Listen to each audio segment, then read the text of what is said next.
नमस्कार साथी शिक्षकों, मैं डॉक्टर कश्यपी अवस्थी और मेरे साथी डॉक्टर चारू। आज हम दोनों आप सभी के साथ छात्र अधिगम में सुधार हेतु अकादमिक नेतृत्व पर चर्चा। तो कहाँ से शुरू करें? डॉक्टर कश्यपी, शुरुआत करते हैं अकादमिक नेतृत्व को परिभाषित करने से। बिल्कुल। अकादमिक नेतृत्व से तात्पर्य विद्यालय प्रमुख के उस ज्ञान, कौशल एवं अभिवृत्ति से है जो कि वह अपने विद्यालय के शिक्षण अधिगम प्रक्रियाओं में छात्र अधिगम की वृद्धि के लक्ष्य को ध्यान में रखते हुए सकारात्मक बदलाव लाता है। दूसरा, साथ ही वो अकादमिक नेतृत्वकर्ता शिक्षकों की और उनकी व्यावसायिक कौशलता को बढ़ाने में भी मदद करता है, जिससे कि संदर्भ आधारित शिक्षण अधिगम वातावरण सृजित हो। एक अकादमिक नेतृत्वकर्ता की भूमिका में विद्यालय प्रमुख को अडिग विश्वास होता है कि हर बच्चा सीख सकता है एवं बेहतर निष्पादन के योग्य है। वह यह भी विश्वास रखता है कि शिक्षक अपनी शिक्षण, अभ्यास, ज्ञान और कौशल में अभिवृद्धि भी कर सकते हैं। एक कुशल अकादमिक नेतृत्वकर्ता विद्यालय में हो रहे शिक्षण अभ्यास एवं शिक्षण अधिगम प्रक्रिया का सहयोगात्मक निरीक्षण भी करता है। हम सभी जानते हैं कि प्राथमिक और उच्च प्राथमिक विद्यालयों में विद्यालय प्रमुख शिक्षण कार्यों में भी स्वयं संलग्न होते हैं। ऐसे में वे अध्यापक और विद्यालय प्रमुख दोनों की भूमिका निभाते हैं। यह एक सुअवसर भी है क्योंकि इस प्रकार विद्यालय प्रमुख एक शिक्षक की भूमिका को तथा शिक्षण संबंधी चुनौतियों को भी बेहतर ढंग से समझ सकते हैं। इस दोहरी भूमिका में रहते हुए एक विद्यालय प्रमुख छात्रों की विविध पृष्ठभूमि और अलग अलग अधिगम संबंधी आवश्यकताओं को भी समझ पाते हैं। डॉक्टर चारू, आप भी अपनी राय बताएं, छात्र अधिगम को ये अभिवृद्धि के लिए और क्या क्या किया जा सकता है एक अकादमिक नेतृत्वकर्ता के रूप में? जी, मैं आपसे सहमत हूँ डॉक्टर कश्यपी। प्राथमिक विद्यालयों में विद्यालय प्रमुख शिक्षण अधिगम प्रक्रिया में सीधा जुड़ा होने के कारण शिक्षक की भूमिका को भली भांति समझते हैं। कक्षा में अध्यापक एक नेतृत्वकर्ता की भूमिका में होता है, जहां वे ये तय करते हैं कि किन अभ्यासों द्वारा सभी बच्चों की अधिगम संबंधी आवश्यकताएं पूरी हों एवं बच्चों का सर्वांगीण विकास सुनिश्चित हो पाए। वे छात्रों के प्रति उत्तरदायी होते हैं। इसके लिए उन्हें उनके अभिभावकों के सतत संपर्क में भी रहना पड़ सकता है। दूसरी ओर विद्यालय प्रमुख के कार्य करने का दायरा विस्तृत होता है। अधिकतर ये देखा गया है कि अध्यापक नेतृत्वकर्ता का प्रभाव क्षेत्र कक्षा तक सीमित होता है, जबकि एक विद्यालय नेतृत्वकर्ता का प्रभाव क्षेत्र सभी अध्यापकों एवं सभी छात्रों तक फैला हुआ है। यहाँ तक कि समुदाय को भी प्रभावित करने की जिम्मेदारी विद्यालय प्रमुख पर ही है।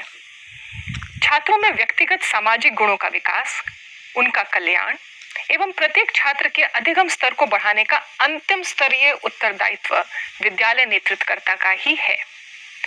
इस प्रकार से अध्यापकों का व्यावसायिक विकास तथा सभी छात्रों के शिक्षण संबंधी परिणामों को सुनिश्चित करना एक अकादमिक नेतृत्वकर्ता की भूमिका होती है।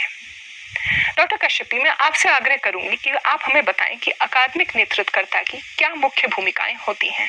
जरूर। यूं तो विद्यालय नेतृत्वकर्ता के सभी कार्य विद्यालय गुणवत्ता हेतु ही होते हैं, पर मैं मुख्य दो बातों पर अभी जोर देना चाहूंगी। पहला, छात्र अनुकूल अधिगम वातावरण का संचालन। इसमें विद्यालय प्रमुख की यह प्राथमिक जिम्मेदारी है कि वह एक प्रभावशाली अकादमिक नेतृत्वकर्ता के रूप में विद्यालय में सीखने के लिए जीवंत वातावरण तैयार करे, जिसके लिए प्रिंट समृद्ध विद्यालय एवं कक्षा वातावरण और रोचक शिक्षण अधिगम सामग्री का प्रयोग। दूसरा, इसके अतिरिक्त स्वयं के साथ साथ शिक्षकों के सूचना और संचार प्रौद्योगिकी कौशल को विकसित करना, पाठ्य पुस्तकों से परे जाकर बच्चों को प्रकृति और बाहरी दुनिया से जोड़ना, बाल केंद्रित शिक्षण प्रक्रिया तैयार करना, अभिभावकों और समुदाय के साथ संवाद बनाए रखना आदि अनेकों तरीके हो सकते हैं जिससे बच्चों का अधिगम एवं सर्वांगीण विकास हो सके। दूसरा जो महत्वपूर्ण अकादमिक नेतृत्वकर्ता का कार्य है या उनकी जो भूमिका है वो है अध्यापकों को अकादमिक सहयोग प्रदान करना। अकादमिक नेतृत्वकर्ता की भूमिका केवल भौतिक सुविधाएं उपलब्ध करवाने से सीमित नहीं है, अपितु अध्यापकों को छात्रों की भावनात्मक, संज्ञात्मक और भाषिक विविधता के कारण उत्पन्न होने वाली समस्याओं के संदर्भ में अकादमिक सहयोग प्रदान करना भी है। इसके अलावा बच्चों के अधिगम संबंधी दक्षताओं को सुदृढ़ करने के लिए विद्यालय प्रमुख को अध्यापकों को सहयोग कर अभिभावकों और विद्यालय के बीच की दूरियों को कम करने की भूमिका निभानी भी होती है। इस तरह विभिन्न तरीकों से विद्यालय नेतृत्वकर्ता अध्यापकों को अकादमिक सहयोग प्रदान कर सकता है। आई थिंक मुझे लगता है कि बहुत सारे ऐसे अकादमिक नेतृत्वकर्ता के कार्य हैं। मैंने 2 पर एक प्रकाश डाला है, क्यों ना आप और 2 पर प्रकाश डालें तो हमारे साथी शिक्षकों को एक पूरा भान हो जाएगा कि अकादमिक नेतृत्वकर्ता के नाते वो क्या क्या कर सकते हैं। डॉक्टर कश्यप, आपने 2 बहुत ही महत्वपूर्ण भूमिकाओं के बारे में बताया। तीसरी भूमिका लेते हैं अध्यापकों का प्रशिक्षण यानी कि कोचिंग एवं सलाह, मेंटरिंग। अध्यापकों का प्रशिक्षण एवं सलाह ये दोनों ही अकादमिक नेतृत्वकर्ता के महत्वपूर्ण विशेषज्ञता लिए हुए कौशल माने जाते हैं। विद्यालय प्रमुख इन दोनों कौशलों का प्रयोग कक्षा में ऑन साइट सहयोग अथवा कक्षा के बाद आपसी संवाद एवं परिचर्चा के दौरान कर सकते हैं। ऐसा पाया गया है कि ये दोनों ही कौशल समय के साथ विकसित किए जा सकते हैं, जिसके लिए विद्यालय प्रमुख अध्यापकों के साथ एक विश्वासपूर्ण माहौल का निर्माण करते हैं और आपसी संवाद कायम करते हैं। विद्यालय प्रमुख और अध्यापकों के बीच संवाद का उद्देश्य अध्यापकों की व्यावसायिक योग्यता को सशक्त करना होता है। इस प्रक्रिया में विद्यालय प्रमुख के भी ज्ञान, कौशल और अभिवृत्ति का विकास होता है।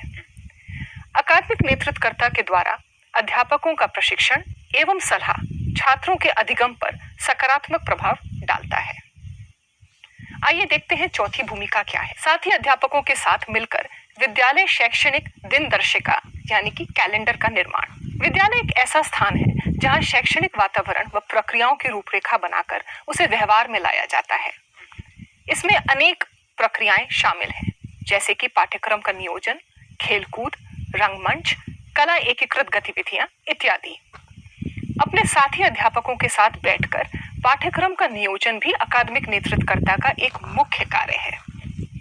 प्राथमिक स्तर पर इन गतिविधियों की रूपरेखा आयु अनुसार संतुलित अधिगम के लिए निर्मित की जाती हैं। एक अकादमिक नेतृत्वकर्ता के इन सभी कार्यों को समझने के उपरांत अगले वीडियो में एक प्रदर्शन गतिविधि का नाट्य रूपांतरण देखते हैं। डॉक्टर कश्यपी एक विद्यालय प्रमुख की भूमिका निभाएंगी और मैं एक अध्यापिका की भूमिका निभाऊंगी।